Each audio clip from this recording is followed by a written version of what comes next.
Hi, hello, and very warm welcome to all of you. This is Aditya Bose, your career coach from Toprankers. Today, we are going to talk about real life student of the year, how Ivy League colleges are seen in movies and how they are in reality, how you can get admission in them, and a broad coverage of how Ivy League colleges look in reality. So, yeah, this is me, and I will be quickly sharing the presentation with you. Today, we will be covering what is shown in films. So, we'll be taking Student of the Year as an example of a movie.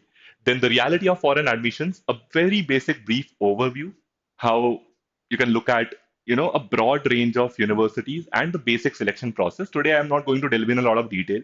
So if you want more videos on it, maybe in Hindi, maybe in English, you can let me know in the comment section and I'll be very happy to comply. Next, we are going to cover stepwise what is the enrollment process in different Ivy League colleges.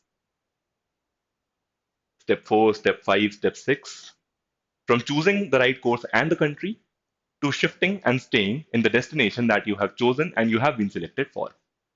So I hope you're as excited as I am, and I hope that you're waiting with bated breath to see how this presentation is going to turn out.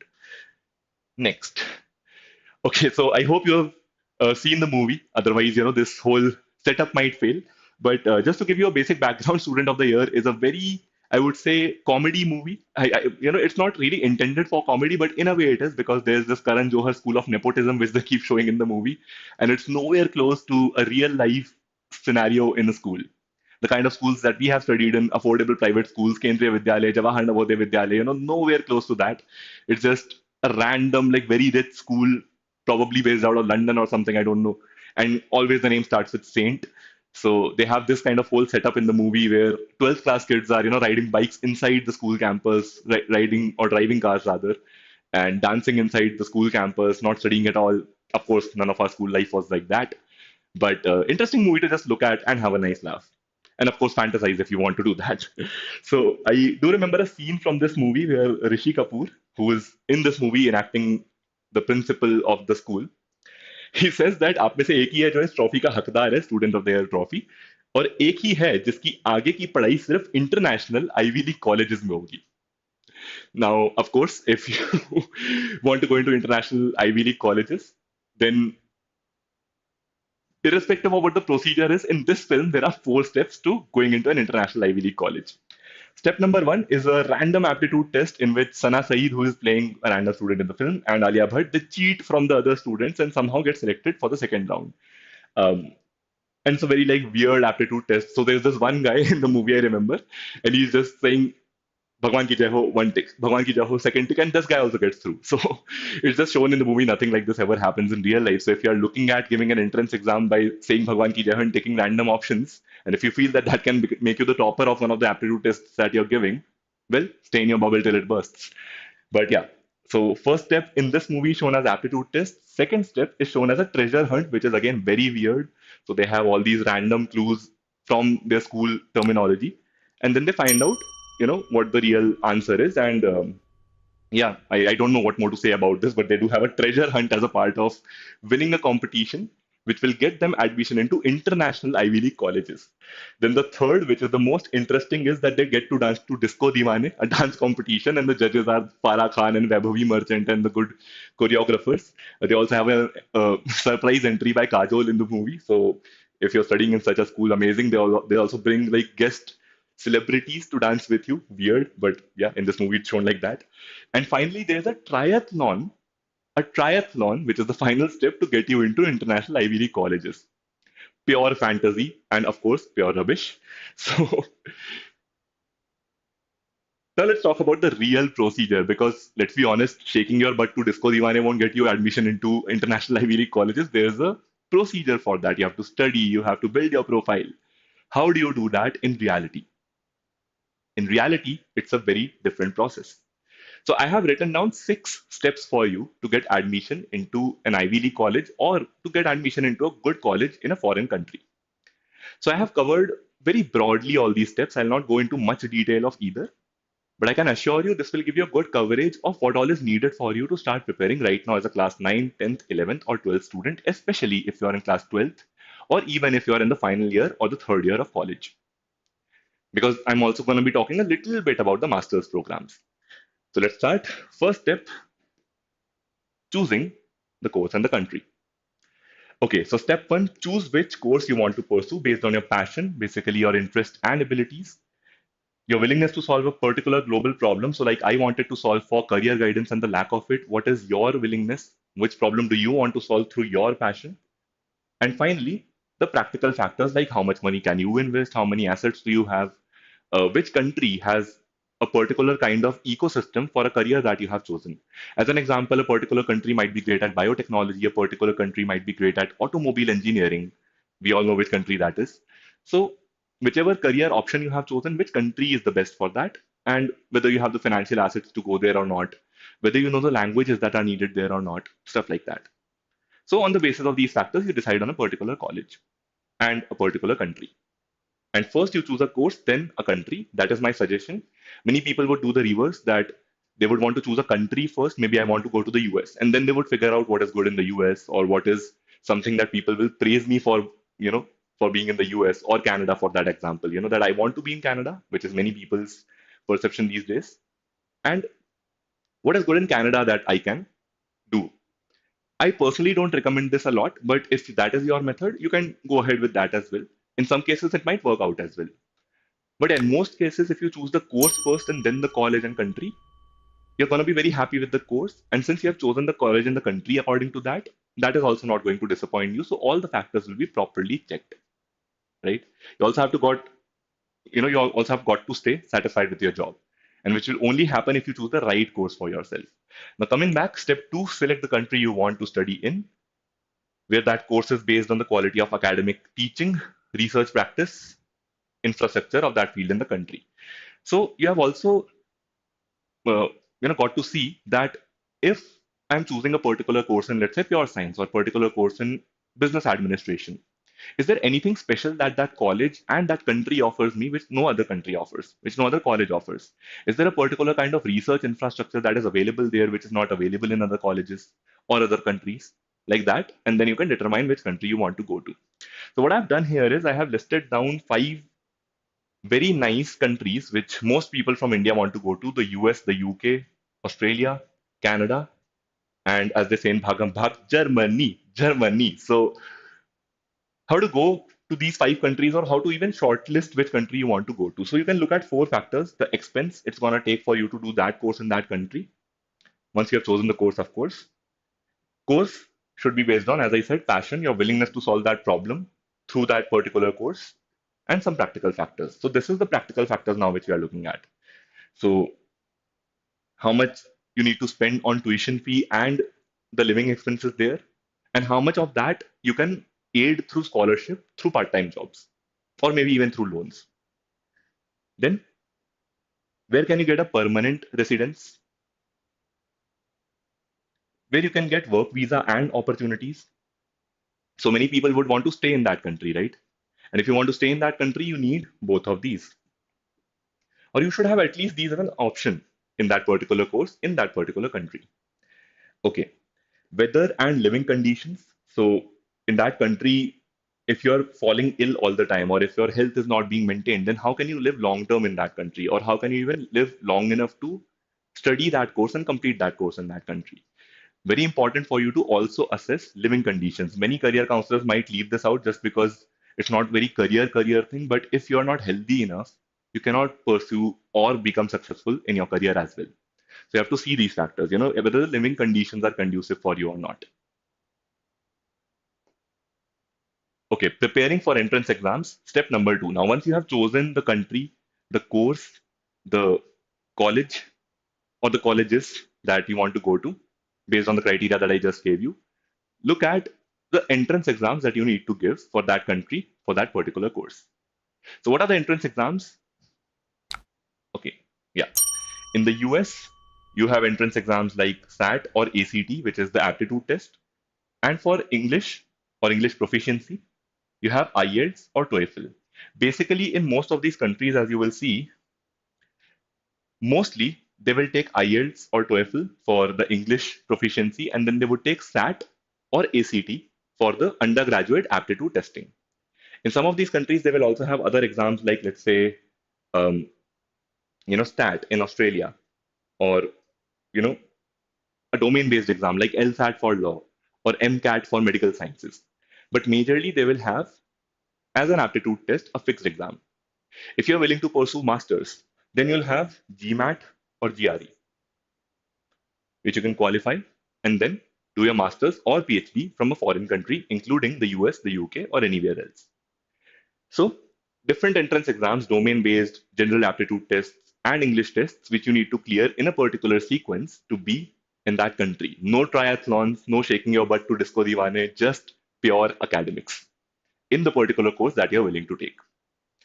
Now, going forward, okay, now once you have cleared the entrance exam, after choosing the course and the country and the list of colleges, you look at the application process. So the application process in foreign universities is much more detailed than in India. In India, it's just an entrance exam and board preparation simultaneously. Here, you have to build your whole profile in addition to that entrance exam, along with your board preparation, which is also, by the way, a part of your profile. So, looking at the application process, you'll have a statement of purpose where you'll have to write why is it that you want to pursue that particular course. And if you have chosen it on the basis of the criteria that I gave you, passion plus willingness to solve a problem through that course, through the learnings of that course, through the skills that you acquire in that course, and the kind of practical factors that I have included, you'll be able to give a very good answer in the statement of purpose very naturally. So it's a mindset, whenever you're giving an interview, whenever you're writing a statement of purpose, it is not what you prepare for that, exclusively. It's about the mindset that you employ to answer any question which is asked to you in any format, written or verbal. So when you have the right mindset, you're prepared for all of these different parts of the application process very naturally. You don't need to, do anything very out of the way to clear these things. So statement of purpose, why do you want to do that particular course in that particular college? Every college has their own criteria, and you have to align your vision with that college's vision. So the statement of purpose is written in an essay format, and you can get it proofread by a few people whom you trust and who are good at English and who hopefully know a little bit about foreign education. And of course, you can get it proofread by a career coach as well. Letters of recommendation, because of course you will always praise yourself and the best. But when foreign colleges or foreign universities look at your application, they will see that are other people who have been associated with you in a professional capacity, in an academician's capacity, if they have been your teacher, mentor, career counselor, are they also recommending you? Would they also um, stand up for you and appreciate you for some good traits that you have? So you would need letters of recommendation from academicians or teachers or mentors or career counselors, whoever are reputed in your particular circle. So yeah, there you need a few, maybe two, three letters of recommendation based on who all you have worked with and who all you have studied with. Transcripts. So what is transcripts? It's just an advanced way of saying mark sheets. It's their version of mark sheets. So as an example, if I get a 10th class mark sheet, it's just for 10th class. Transcripts would be a full collation of your academic career. Like, in which semester, how many marks you got, in school, in which class, how many marks you got. And these are something that schools can provide you with, universities can provide you with, in which you're studying. Every school, every university in our country today has accepted the fact that there is global interlinking of studies, right? So you might do a degree from one country and do another degree from yet another country. So mostly schools and universities will be able to provide you with transcripts if you ask them for it. But yeah, naturally they won't be giving you that because that will increase the hard work for them. But if anybody asks them for it, they will mostly provide you with that. So yeah, any school, any college that you're studying in, you don't need to worry. Mostly they'll be able to provide you with a transcript when you ask them for it. Now you have your statement of purpose, your letters of recommendation, and your transcripts. Next would be your financial aid application. You also need to understand that however much rich you are, a scholarship will always do you good. So most students will get anywhere between 30 to 50% scholarship, depending on how good their application is. In some cases, you might even get a 100% scholarship. So for that, you need to apply to the right scholarships for the right country and the right course. With that, you can also apply for research assistantship, teaching assistantship, which will again get you a stipend as well in that country. And after going to that country, whichever country you have chosen, you can also work part time there for 20 hours a week as a steward, as a retail store manager, as um, a tuition teacher, a private tuition teacher. You can do multiple things there. You can even teach people in a school. Totally depends on how you want to shape it.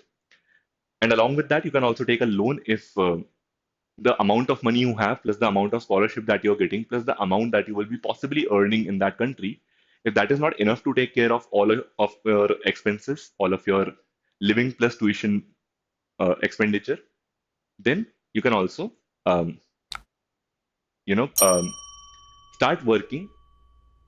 Okay, I just forgot the track of what I was saying. Yeah, then you can also take a loan, not start working. Start working, I've already said. So you can also take a loan. Okay. So there are four simple ways to add up and meet the amount that will be needed for your financial planning.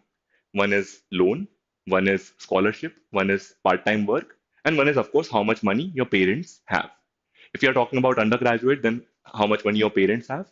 If you're talking about postgraduate, then how much money you also have, because you also might have earned something through internships, through jobs after or during your bachelor's. Okay. Lastly, there's an interview. In that interview, you just need to be very candid, very open about the mindset with which you're joining the particular course. What are your career plans 5, 10 years down the line? Even if they will change along the way, but you should have a vision at least. You should have a career plan. That career plan, that vision should be aligned with whatever course and college you're choosing. And it should also be aligned with the thought process, with the culture of that particular course and the university, which is, seeing you as a prospective student. So yeah, that vision alignment should happen at all ends. And if yes, then your interview will be cleared. Okay, so now the next slide, financial planning. As I mentioned, you'll need a scholarship, you'll need some gap coverage through loan, investments, and savings. A good academic performance is going to help you in earning some future scholarship. So, as an example, if you have taken 30% scholarship, you have gone to the country, taken the course, now you're in your second year. And suddenly your academic performance starts improving in the second and third year. Based on that, you can get further scholarship to study for that course. So that is also a very key part of the financial planning that you're doing. And finally, the part-time job will help you mostly meet your living expenses. And if you have gotten a good part-time job, then even in your tuition fee. Okay, now step number 5, the visa process. Not very difficult that the visa process is a very simple one.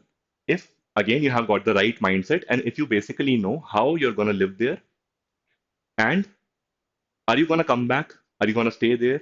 If you're staying there, then are you going to be a valuable resource to them? Are you going to earn well, give good taxes? Are you going to be a good citizen of that country, which that country can be proud of? And if you're going to come back, right, then they need to see that are you going to do good marketing of that country and its course and its college, whichever college you're going to, in the country that you come back to.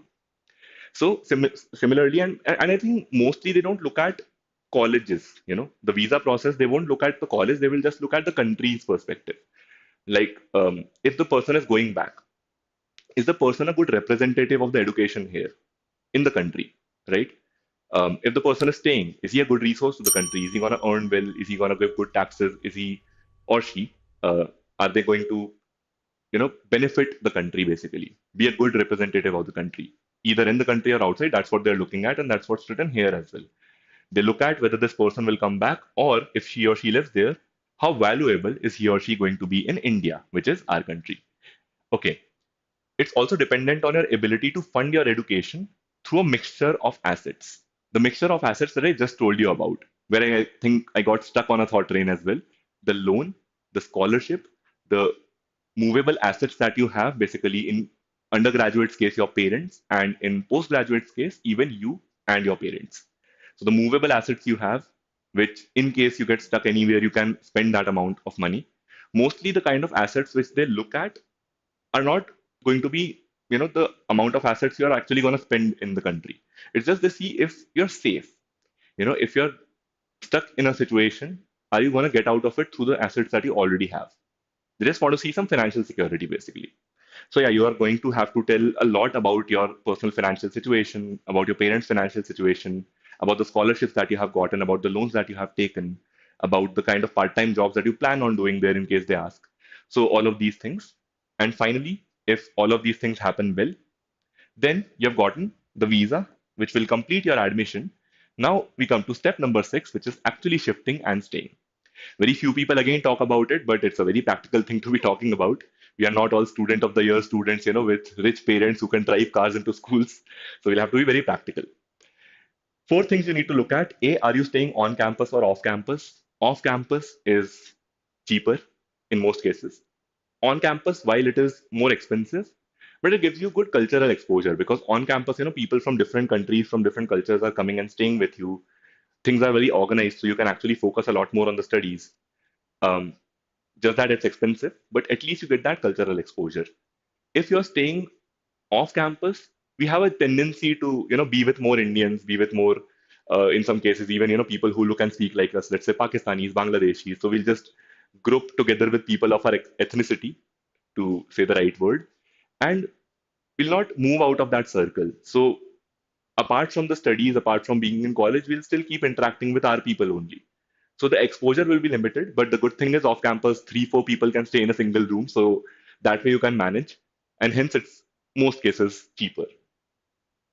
Where if off campus is the place close to your campus, is it close to your college or university?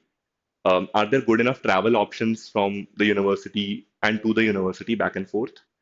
Are there good travel facilities at night, especially for girls? Um, is the area hopefully not dingy or shady? So that also you need to look at from a safety perspective. Criteria for choosing the place, let's say money is not a constraint for you, then you should look at the quality factors a lot as well. That, am I getting good cultural exposure? Is my place very close to the college? Or if it is not, then is there some kind of view I am looking for? Is there some kind of living facility that I'm looking for? Maybe I want a particular kind of thing to be available near my place. Is that available in abundance? All of these things you look at. Like you choose any place for living basically. So what is your criteria? And finally, the cost of living plus weather, transportation system I've already talked about, and food availability, etc. So look at all of these things. Try to cook as much as possible at home, and yeah, try to not eat too much outside. Otherwise, you'll keep falling sick, and again, will spoil the experience. Also, I would recommend going to a place or staying in a place where the weather is conducive, to your conditions. Or if it is not, um, buy the clothes from there only, right? So that clothes there will be, of course, more conducive to the weather conditions there. Sometimes, for winter conditions from India, you'll take some woolen clothes, which will absolutely be of no use there because their winter is a lot more harsh. So all of these things you need to keep in mind where the winter is less harsh relatively and where you can adjust more easily, where you have good food availability. Maybe food can be from your ethnicity only. We don't need to really explore too much of food. And if you want to, again, is that place conducive for that or not? So these are the 6 steps. I think that's it from my side. Thank you so much for watching this video. Thank you so much for being here.